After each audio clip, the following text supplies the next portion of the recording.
नमस्कार दोस्तों, AC online classes YouTube channel पर आप सभी का स्वागत है। आज की इस क्लास में हम बात कर रहे हैं राजस्थान की कला संस्कृति। राजस्थान की कला संस्कृति में सबसे पहले हम टॉपिक लेते हैं दोस्तों राष्ट्रीय हिंदी कैलेंडर। राष्ट्रीय हिंदी कैलेंडर, तो देखिए दोस्तों, राष्ट्रीय हिंदी कैलेंडर, ये जो राष्ट्रीय हिंदी कैलेंडर है इसकी हम बात करें दोस्तों तो देखिए नाम क्या है इसका। तो नाम है दोस्तों ग्रेगोरियन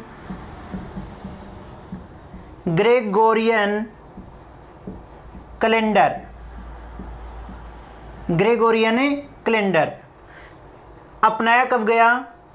तो देखिए 22 मार्च 1957 को अपनाया गया। कब अपनाया गया इसे? तो 22 मार्च 1957 ईस्वी को इसे अपनाया गया। इसके बाद में दोस्तों यह विक्रम संवत पर आधारित है। विक्रम संवत पर आधारित। फिर कुल माह कितने माह आते हैं इसमें? तो 12। अंग्रेजी कैलेंडर में भी 12 माह होते हैं और इस कैलेंडर में भी कितने माह होते हैं? 12। दोस्तों ये 12 माह कौन से हैं? नाम याद रखना है। नंबर 1 चैत्र, बैसाख, ज्येष्ठ, आषाढ़, श्रावण, भाद्रपद, आश्विन, कार्तिक, मार्गशीर्ष जिसे मंगशीर भी बोलते हैं, मार्गशीर्ष, पौष, 11वां महीना है माघ और 12वां महीना है फाल्गुन।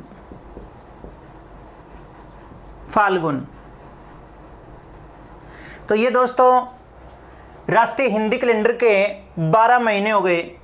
राष्ट्रीय हिंदी कैलेंडर के कितने महीने हो गए? 12। जो राष्ट्रीय हिंदी कैलेंडर का प्रारंभिक महीना है वो है चैत्र और अंतिम महीना है वो है फाल्गुन। अब दोस्तों इस कैलेंडर के माध्यम से हमें जो मनाए जाने वाले त्यौहार हैं, मेले हैं, उनकी हम बात करेंगे। तो देखिए सबसे पहले हम शुरू करते हैं दोस्तों चैत्र का महीना। चैत्र महीना दोस्तों इसके 2 पक्ष होते हैं। प्रत्येक महीने के 2 पक्ष होंगे। एक का नाम होगा कृष्ण पक्ष और एक का नाम होगा शुक्ल पक्ष। कृष्ण पक्ष और शुक्ल पक्ष, ये 2 पक्ष होंगे। एक का नाम होगा कृष्ण पक्ष और एक का नाम होगा शुक्ल पक्ष। दोस्तों याद रखना है, जैसे जैसे चंद्रमा का प्रकाश घटता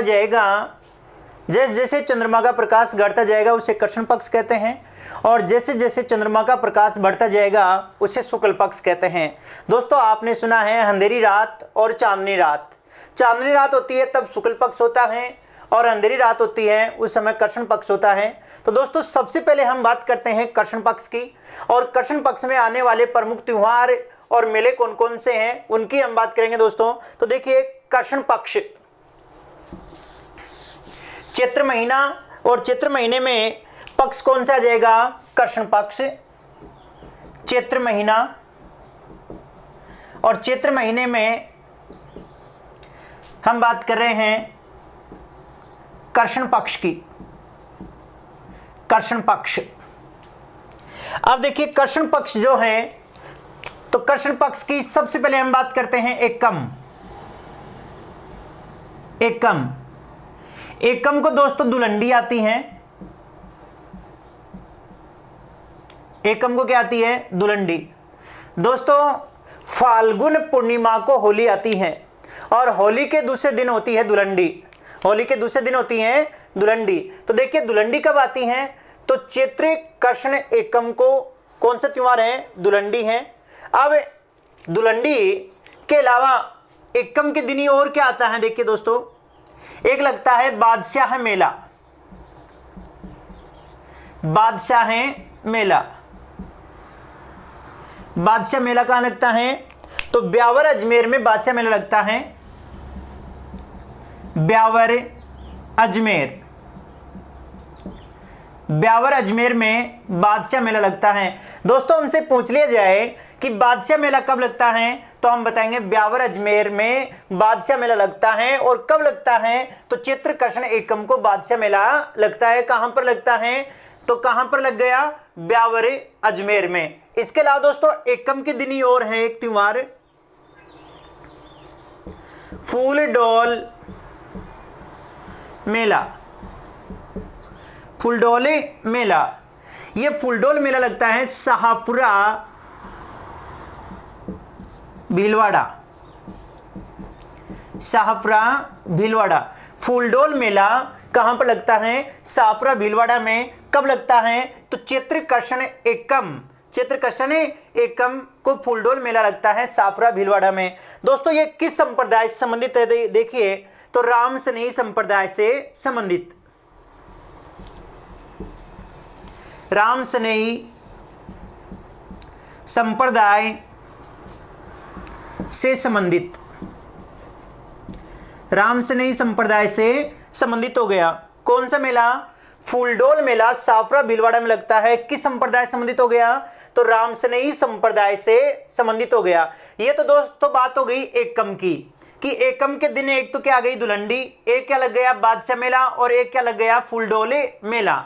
ये तो बात थी एकम की। अब दोस्तों हम बात करते हैं एकम के बाद में आगे बढ़ते हैं तो अष्टमी के दिन, अष्टमी, चैत्र कृष्ण अष्टमी। और चैत्र कृष्ण अष्टमी जो है इस दिन सबसे पहले हम बात करें शीतला अष्टमी की,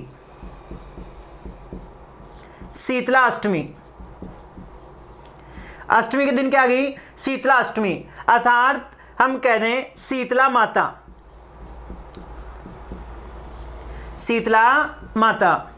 दोस्तों शीतला माता जो हैं चाकसू, चाकसू जयपुर में है। शीतला माता कहाँ है? चाकसू जयपुर। शीतला माता जो हैं यहां खंडित देवी की पूजा होती है, खंडित देवी की पूजा। खूब बार प्रश्न आ चुका दोस्तों कि राजस्थान की एकमात्र देवी जिसकी खंडित प्रतिमा की पूजा की जाती है वो कौन सी है? शीतला माता है, शीतला माता। अब देखिए दोस्तों ये जो शीतला माता है इसके मंदिर का निर्माण किसने करवाया? तो मंदिर का निर्माण, मंदिर का निर्माण, मंदिर का निर्माण करवाया था सवाई माधो सिंह ने, सवाई माधो सिंह। शीतला माता मंदिर का निर्माण किसने करवाया? सवाई माधो सिंह ने शीतला माता मंदिर का निर्माण करवाया।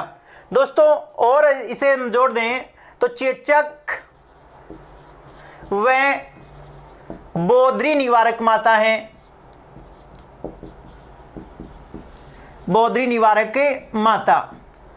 चेचक व बोद्री निवारक माता कौन सी है? शीतला माता। शीतला माता का मंदिर कहाँ है? चाकसू जयपुर में, सील डूंगरी चाकसू जयपुर। फिर हम कह दें कि खंडित प्रतिमा की पूजा होती है। मंदिर किसने बनवाया? सवाई माधो सिंह ने बनवाया। और ये किन रोग निवारक, कौन सी रोग निवारक माता है ये? तो चेचक व बोद्री रोग निवारक माता है दोस्तों। फिर हम बात करें दोस्तों हमारे यहाँ एक त्योहार मनाया जाता है जिसे हम बोलते हैं बास्योड़ा, बास्योड़ा बोलते हैं दोस्तों। उस दिन शीतला माता का जो मेला लगता है बास्योड़ा के दिन, अर्थात ठंडा भोजन, ठंडा भोजन का भोग लगाया जाता है। और शीतला माता जो है इसका जो वाहन होता है वो होता है गधा, और इसका जो पुजारी होता है दोस्तों, पुजारी होता है कुम्हार, पुजारी कौन होता है? कुमार। तो दोस्तों याद रखेंगे शीतला माता के बारे में जो भी प्रश्न आए वो हमारा सही होना चाहिए कि शीतला माता का मेला कब लगता है? तो शीतलाष्टमी के दिन। अर्थात हम यहाँ कह दें जो कि बाशुड़ा कब आता है? तो बाशुड़ा कब आ गया? शीतलाष्टमी के दिन बाशुड़ा आ जाता है। और शीतला माता का मेला कहाँ लगता है? तो चाकसू जयपुर में। कब लगता है? तो कब लगता है? तो चैत्र कृष्ण अष्टमी को शीतलाष्टमी का मेला लगता है। इसके बाद में दोस्तों हमसे यह प्रश्न पूछ ले कि खंडित देवी की पूजा, तो खंडित देवी की पूजा किसकी होती है? शीतला माता की। शीतला माता का मंदिर किसने बनवाया? स्वामी माधो सिंह ने बनवाया। और शीतला माता कौन सी रोग निवारक मातृका है? तो शीतला माता जो है चेचक और बोधरी निवारक के माता है। इसके बाद में दोस्तों आगे हम बात करें शीतला अष्टमी के अलावा अष्टमी के दिन और कौन सा त्योहार आता है? तो देखिए दोस्तों अष्टमी के दिन और आता है अष्टमी। ये चैत्र कृष्ण अष्टमी की बात कर रहे हैं। इस दिन गुड़ला त्योहार और क्या गया? गुड़ला त्योहार। ये गुड़ला त्योहार कहां का प्रसिद्ध है? तो दोस्तों गुड़ला त्योहार प्रसिद्ध है जोधपुर का। जोधपुर गुड़ला त्योहार कहां का प्रसिद्ध हो गया? जोधपुर का। अब देखिए दोस्तों गुड़ला त्योहार क्या है? अगर गुड़ला त्योहार की हम बात करें तो पिपाड़े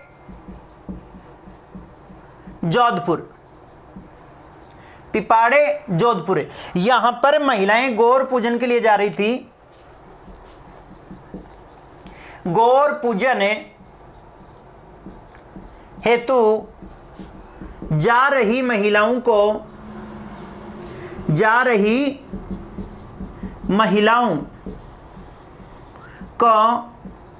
अजमेर के मल्लू खां द्वारा अपहरण कर लिया गया। अपहरण कर लिया गया। पिपाड़ जोधपुर में गौर पूजन हेतु जा रही महिलाओं को अजमेर के मल्लू खां द्वारा अपहरण कर लिया गया। अब देखिए तब जोधपुर के वीर सातल देव ने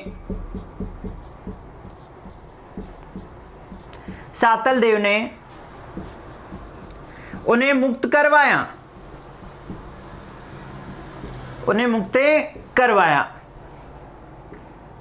इसलिए वीर सातल के सम्मान में प्रतिवर्ष चैत्र कृष्ण अष्टमी को गुड़ला त्योहार मनाया जाता है। याद रखना है गौर पूजन के लिए जा रही महिलाओं को अजमेर के मल्लू खां द्वारा अपहरण कर लिया जाता है और तब जोधपुर के वीर सातल देव ने उन्हें मुक्त करवा लाता है। अर्थात वीर सातल देव के सम्मान में प्रतिवर्ष चैत्र कृष्ण अष्टमी को गुड़ला त्योहार मनाया जाता है। दोस्तों इसके अलावा और क्या आता है? तो इसके अलावा ये अष्टमी के दिन केसरिया नाथ का मेला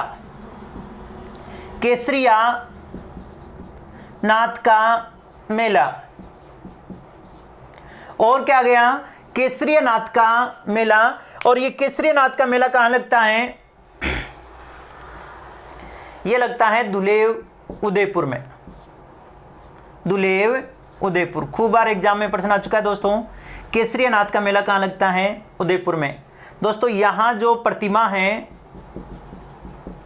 या मूर्ति कह दें वो है आदिनाथ या इनका दूसरा नाम है ऋषभ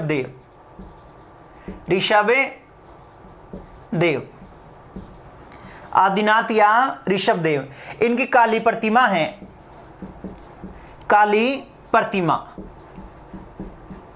इसलिए इन्हें काला जी के नाम से भी जाना जाता है। इसलिए केसरिया नाथ को और क्या कहते हैं? काला जी। या हमसे ये पूछ ले आदिनाथ या ऋषभ देव का मेला कहां लगता है? तो दुल्हे उदयपुर में। केसरिया नाथ का मेला कहां लगता है? दुल्हे उदयपुर में। काला जी का मेला कहां लगता है? दुल्हे उदयपुर में।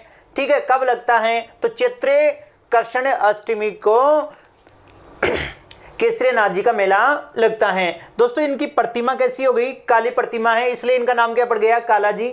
इसे दोस्तों जैन भी मानते हैं, हिंदू धर्म वाले भी मानते हैं और विभिन्न आदिवासी जनजातियां हैं वो भी इनको मानती हैं। तो ये मेला एक सांप्रदायिक सद्भावना वाला मेला है राजस्थान में। अब इसके अलावा दोस्तों इस मंदिर में, या हम कह दें ऋषभ देव जी पर केसर चढ़ाई जाती हैं। क्या चढ़ाई जाती हैं, केसर चढ़ाई जाती है, इसलिए इसका नाम पड़ गया केसरिया नाथ जी का मेला, केसरिया नाथ जी का मेला। इसके बाद में दोस्तों हम बात करते हैं आगे एकादशमी की। अब देखिए दोस्तों एकादशी, एकादशी, एकादशी के दिन दोस्तों जौहर मेला लगता है, जौहर मेला,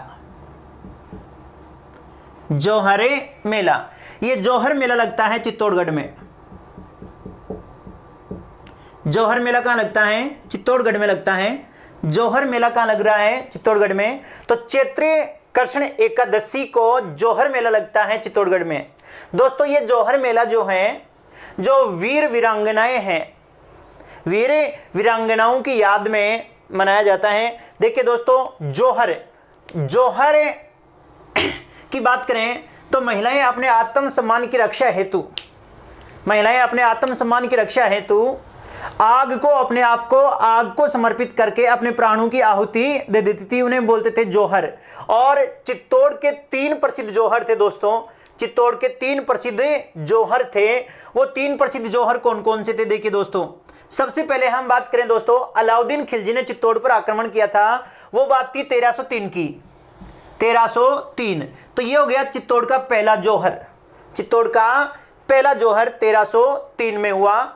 फिर उसके बाद में दोस्तों आगे हम बात करें और कब की बात है, 1303 के अलावा राणा सांगा के समय की हम बातें करेंगे। राणा सांगा की मृत्यु के बाद में रानी कर्मावती ने अपने राज्य को संभाला था। रानी कर्मावती के समय गुजरात के शासक बहादुर शाह ने चित्तौड़ पर आक्रमण किया था। उस समय रानी कर्मावती ने जौहर किया था। तो देखिए वो जौहर कब का है, 1565 का, 1565 का। देखिए दोस्तों अब हम बात कर रहे हैं एकादशी की। एकादशी, एकादशी के दिन लगता है जौहर मेला, जौहर मेला। और ये जौहर मेला कहां लगता है, चित्तौड़ में लगता है। कहां लगता है, चित्तौड़। जौहर मेला कहां लग रहा है, चित्तौड़। जो वीर वीरांगनाएं हैं उनकी याद में जौहर मेला लगता है और चित्तौड़ में लगता है। दोस्तों ये जौहर मेला, अर्थात एक शब्द आ गया आपके सामने जौहर। तो अगर हम बात करें प्राचीन काल और मध्यकाल, तो राजपूत स्त्रियां, राजपूत स्त्रियां अपने आत्मसम्मान की रक्षा हेतु, अपने आत्मसम्मान की रक्षा हेतु अग्नि को, अपने आप को समर्पित कर देती थी। उन्हें क्या बोलते थे, जौहर। चित्तौड़ में 3 प्रसिद्ध जौहर हुए हैं दोस्तों। चित्तौड़ के 3 प्रसिद्ध जौहर कौन कौन से हुए हैं, याद रखना है। चित्तौड़ में 3 प्रसिद्ध जौहर हुए हैं, एक 1303 में, एक 1535 में और एक 1567 में। अब देखिए दोस्तों यहां तो किया था अलाउद्दीन खिलजी ने आक्रमण, यहां किया था बहादुर शाह, गुजरात का शासक था बहादुर शाह ने आक्रमण। और 1567 में किया था अकबर ने आक्रमण, अकबर ने आक्रमण। अब देखिए दोस्तों 1303 का चित्तौड़ का प्रथम जौहर हो गया, 1535 का दूसरा जौहर हो गया और 1567 का तीसरा जौहर हो गया। यहां याद रखेंगे दोस्तों हम, जौहर मेला कब लगता है, तो जौहर मेला लग गया चैत्र कृष्ण एकादशी को जौहर मेला लगता है। जौहर मेले के बाद हम बात करें अमावस्या की। कृष्ण पक्ष का जो अंतिम दिन आ जाएगा वो आ जाएगी अमावस्या। अमावस्या के दिन गोठिया अंबा माता का मेला लगता है। गोठिया अंबा माता का मेला, गोठिया अंबा माता का मेला। ये गोठिया अंबा माता का मेला कहां लगता है दोस्तों, तो ये गोठिया अंबा माता का मेला लगता है बांसवाड़ा में, बांसवाड़ा में। आपसे पूछ लिया जाए घोटिया अंबा माता का मेला कहां लगता है, तो बांसवाड़ा में घोटिया अंबा माता का मेला लगता है। इसके अलावा ये तो बात होगी दोस्तों कृष्ण पक्ष की। अब हम बात करते हैं दोस्तों शुक्ल पक्ष की। शुक्ल पक्ष। देखिए दोस्तों, शुक्ल पक्ष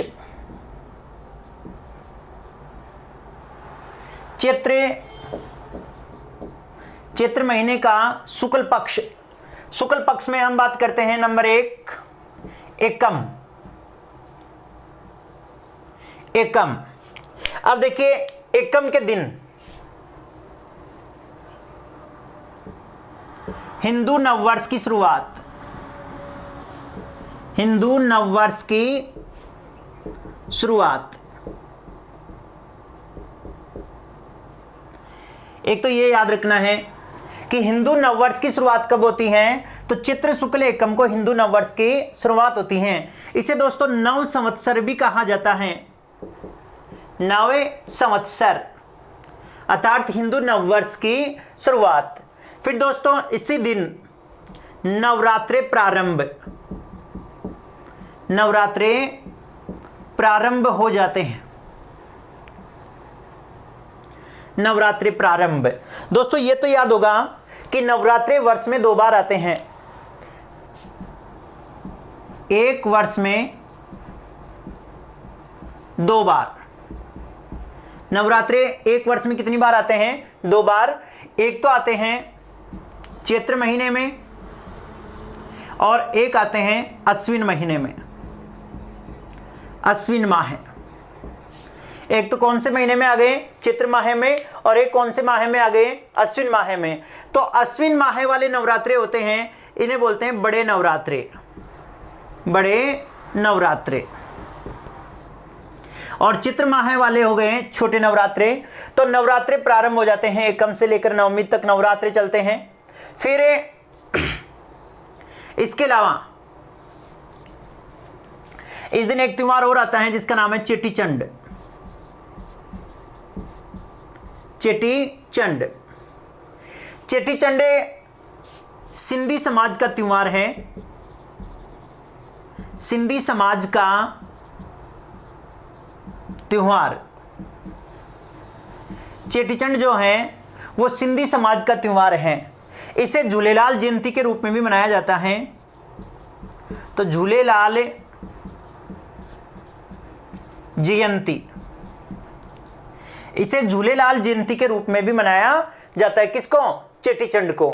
और एक दोस्तों और याद रखेंगे हम, आपने नाम सुना होगा गुड़ी पड़वा।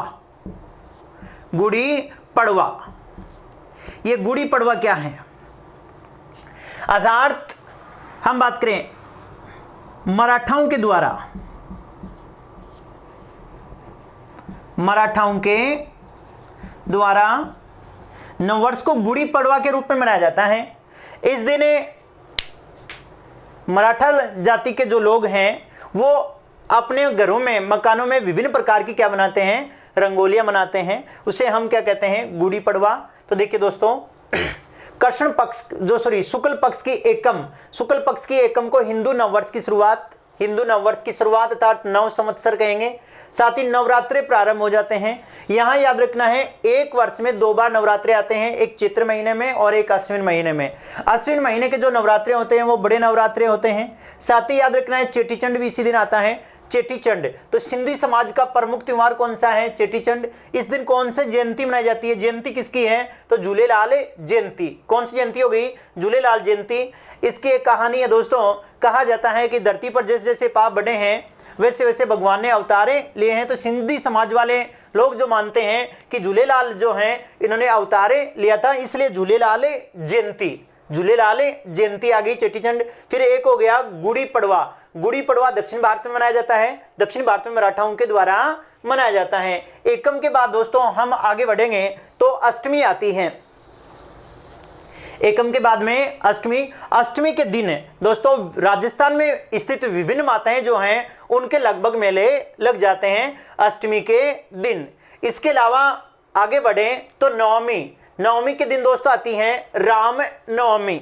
नवमी के दिन क्या आ गया दोस्तों? राम नवमी। तो देखिए दोस्तों नवमी, नवमी के दिन है राम नवमी, राम नवमी। नवमी के दिन क्या आ जाएगी? रामनवमी अर्थात श्री राम की जयंती, रामनवमी, श्री राम की जयंती आ गई रामनवमी। इस दिन लोग रिम्पू कथाएं सुनते हैं, रिम्पू कथाएं। कौन सी कथाएं सुनते हैं? रिम्पू कथाएं सुनते हैं दोस्तों। तो कई बार प्रश्न आ जाता है रिम्पू कथाएं किससे संबंधित हैं? तो श्री राम से संबंधित हैं या रामनवमी से संबंधित हैं। इसके अलावा रामनवमी के दिन जो संप्रदाय हैं, संप्रदाय वो आ जाएगा राम स्नेही संप्रदाय, राम स्नेही संप्रदाय। और इसकी राम स्नेही संप्रदाय जो हैं, इसकी मुख्य पीठ जो है, मुख्य पीठ शाहपुरा भीलवाड़ा, शाहपुरा भीलवाड़ा। राम स्नेही संप्रदाय की मुख्य पीठ कहां हो गई? शाहपुरा भीलवाड़ा में राम स्नेही संप्रदाय की मुख्य पीठ हो गई। नवमी के बाद में दोस्तों हम बात करते हैं दसवीं।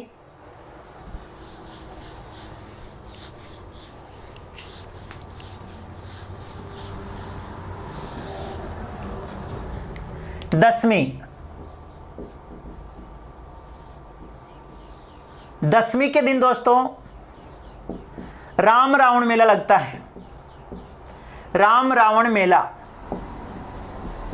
और ये राम रावण मेला कहां लगता है? चित्तौड़गढ़ में, चित्तौड़गढ़। तो आपसे पूछ लिया जाए राम रावण मेला कहां लगता है? चित्तौड़गढ़ में। कब लगता है? तो दोस्तों ये लगता है चित्र शुक्ल दशमी को राम रावण मेला लगता है। फिर दोस्तों हम बात करें त्रयोदशी, त्रयोदशी अर्थात तेरस, त्रयोदशी तेरस। इसकी अगर हम बात करें तो इस दिन आती है महावीर स्वामी जयंती, महावीर स्वामी जयंती। त्रयोदशी के दिन महावीर स्वामी की जयंती आ गई। अर्थात दोस्तों महावीर स्वामी का मेला लगता है, मेला याद रखना है चांदन गांव, हिंडौन सिटी, करौली। महावीर स्वामी का मेला कहां लगता है? राजस्थान में। तो चांदनगांव, हिंडौन सिटी, करौली। कब? त्रयोदशी के दिन महावीर स्वामी जयंती आ गई दोस्तों। फिर अगर हम बात करें तो महावीर स्वामी जैन धर्म के कौन से तीर्थंकर हैं? जैन धर्म के 24वें तीर्थंकर, जैन धर्म के 24वें तीर्थंकर हैं। कौन? महावीर स्वामी, जैन धर्म के 24वें तीर्थंकर, या हम कह सकते हैं वास्तविक संस्थापक, वास्तविक संस्थापक। वैसे जैन धर्म के जो संस्थापक थे वो थे आदिनाथ या ऋषभदेव, आदिनाथ या ऋषभदेव। और जैन धर्म के 24वें तीर्थंकर कौन थे? जो महावीर स्वामी। दोस्तों कई बार प्रश्न ये भी पूछ लिया जाता है कि जैन धर्म में टोटल तीर्थंकर कितने हुए हैं? तो वो 24 तीर्थंकर हुए हैं। और 24वां तीर्थंकर या अंतिम तीर्थंकर कौन था? महावीर स्वामी, जिन्हें हम वास्तविक संस्थापक कहते हैं जैन धर्म के। अब हम बात करते हैं दोस्तों चित्र पूर्णिमा की, चित्र पूर्णिमा।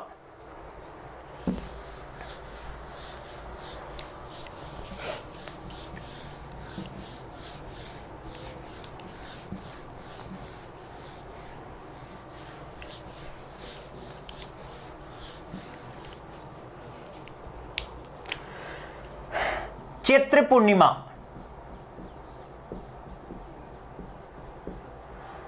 चैत्र पूर्णिमा। इस दिन दोस्तों हनुमान जयंती है, हनुमान जयंती। चैत्र पूर्णिमा क्या आती है? हनुमान जयंती। राजस्थान। अब देखिए हनुमान जयंती अर्थात श्री हनुमान जी के जो मेले लगते हैं। अब प्रसिद्ध हनुमान मंदिर देखिए, प्रसिद्ध हनुमान मंदिर। प्रसिद्ध हनुमान मंदिर कौन कौन से हैं? प्रसिद्ध हनुमान मंदिरों में देखिए दोस्तों, एक तो आपने काफी नाम सुना है, सालासर बालाजी का मंदिर, सालासर बालाजी का मंदिर कहाँ है? सुजानगढ़ चूरू, सुजानगढ़ चूरू। दूसरा जो है वो है वीर हनुमान मंदिर, वीर हनुमान मंदिर। और ये जो वीर हनुमान मंदिर है वो है चोमू सामोद जयपुर, चोमू सामोद जयपुर, चोमू सामोद जयपुर। और तीसरा जो प्रसिद्ध हनुमान जी का मंदिर है वो है दोस्तों मेहंदीपुर बालाजी का मंदिर, मेहंदीपुर बालाजी का मंदिर। मेहंदीपुर बालाजी का मंदिर हो गया दोस्तों दौसा, मेहंदीपुर बालाजी का मंदिर है दौसा। तो दोस्तों ये 3 प्रसिद्ध मंदिर हो गए हनुमान जी के, सालासर बालाजी का मंदिर, वीर हनुमान मंदिर, मेहंदीपुर बालाजी का मंदिर। और वैसे देखा जाए तो दोस्तों हर जगह प्रसिद्ध हनुमान मंदिर हैं, परंतु हमें ध्यान रखना है ये 3 प्रसिद्ध मंदिर हो गए, सालासर बालाजी का मंदिर, वीर हनुमान मंदिर, मेहंदीपुर बालाजी का मंदिर। दोस्तों मेहंदीपुर बालाजी का मंदिर है ये भूत प्रेतों के लिए जाना जाता है। ऐसे कहते हैं लोग कि यहाँ पर जो प्रेत आत्माएं हैं उनको दूर किया जाता है मेहंदीपुर बालाजी के मंदिर में। इसके बाद में देखिए दोस्तों इसी चैत्र महीने में लगने वाले पशु मेले हैं उनकी हम बात करते हैं।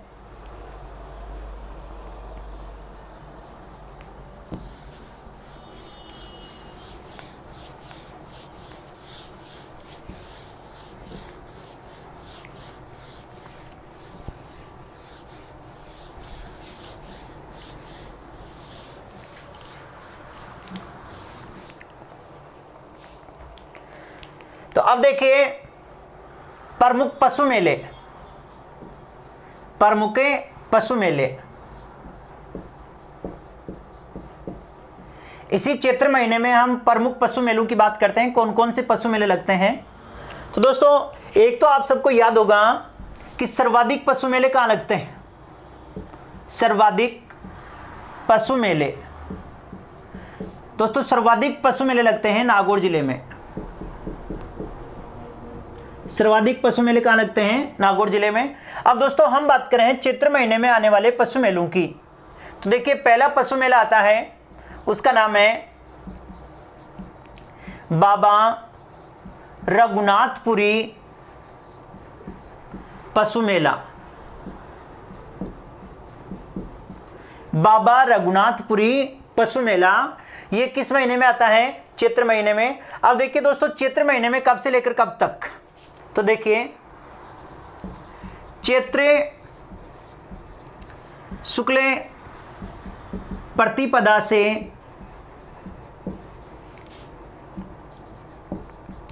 चैत्र शुक्ल एकादशी तक, चैत्र शुक्ल प्रतिपदा से चैत्र शुक्ल एकादशी तक बाबा रघुनाथपुरी पशु मेला जो है वो कहाँ लगता है? तो सांचौर जालोर में, सांचौर जालोर। याद रखना है दोस्तों कि बाबा रघुनाथपुरी पशु मेला कहाँ लगता है? सांचौर जालोर में बाबा रघुनाथपुरी पशु मेला लगता है। दूसरा मेला जो आता है वो हो गया मल्लीनाथ पशु मेला, मल्लीनाथ पशु मेला। ये लगेगा तिलवाड़ा बाड़मेर में, तिलवाड़ा बाड़मेर, तिलवाड़ा बाड़मेर में लगेगा। मल्लीनाथ पशु मेला कब से कब तक लगता है? देखिए दोस्तों तो चैत्र कर्षण एकादशी से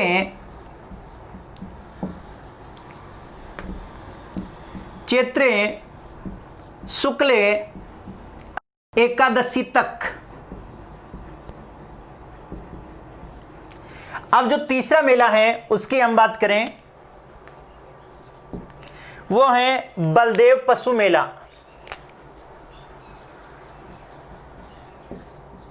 बलदेव पशु मेला। बलदेव पशु मेला लगता है दोस्तों नागौर में। बलदेव पशु मेला कहाँ लगता है? नागौर में। और ये कब से कब तक लगता है? तो देखिए ये जो लगता है चैत्र शुक्ल एकम या प्रतिपदा कह सकते हैं, एकम से पूर्णिमा तक। पूर्णिमा तक तो ये 3 पशु मेले लगते हैं चैत्र महीने में। अब दोस्तों याद रखना है कि सर्वाधिक पशु मेले तो कहाँ लगते हैं, ये प्रश्न खूब बार पूछा हुआ है। राजस्थान में सर्वाधिक पशु मेले किस जिले में लगते हैं? तो नागौर जिले में सर्वाधिक पशु मेले लगते हैं। फिर आपसे पूछ लिया जाए बाबा रघुनाथपुरी पशु मेला कहाँ लगता है? तो सांचौर जालौर में बाबा रघुनाथपुरी पशु मेला लगता है। कब से कब तक लगता है? तो चैत्र शुक्ल प्रतिपदा से चैत्र शुक्ल एकादशी तक लगता है। मल्लीनाथ पशु मेला कहाँ लगता है? तिलवाड़ा बाड़मेर में लगता है। चित्र कृष्ण एकादशी से चित्र शुक्ल एकादशी तक लगता है। कौन सा पशु मेला? मल्लीनाथ पशु मेला। दोस्तों अगर हम इन दोनों पशु मेलों की बात करें तो ये थारपारकर नस्ल की जो गायें हैं या कांकरेज जो पसल के जो जानवर हैं या पशु हैं उनके लिए ये प्रसिद्ध हैं दोनों मेले। बाबा रघुनाथपुरी पशु मेला और मल्लीनाथ पशु मेला थारपारकर और कांकरेज नस्ल की जो पशु हैं उनके लिए प्रसिद्ध हैं। साथ ही हम बात करें बलदेव पशु मेला है, बलदेव पशु मेला है नागौरी नस्ल की, नागौरी नस्ल के जो बैल हैं उनके लिए प्रसिद्ध है बलदेव पशु मेला। और बलदेव पशु मेला राजस्थान का सबसे बड़ा पशु मेला है। दोस्तों ये बात हो गई प्रमुख मेलों की अर्थात पशु मेलों की।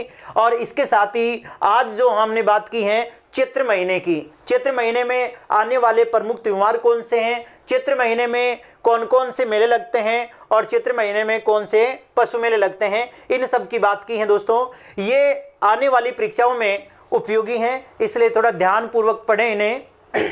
अब आगामी क्लास में हम आगे बात करेंगे बैसाख जेठ आषाढ़ ये जो बाकी शेष महीने हैं उनमें कौन कौन से त्योहार, कौन कौन से मेले और कौन कौन से पशु मेले लगते हैं, उन सब की बात करेंगे दोस्तों।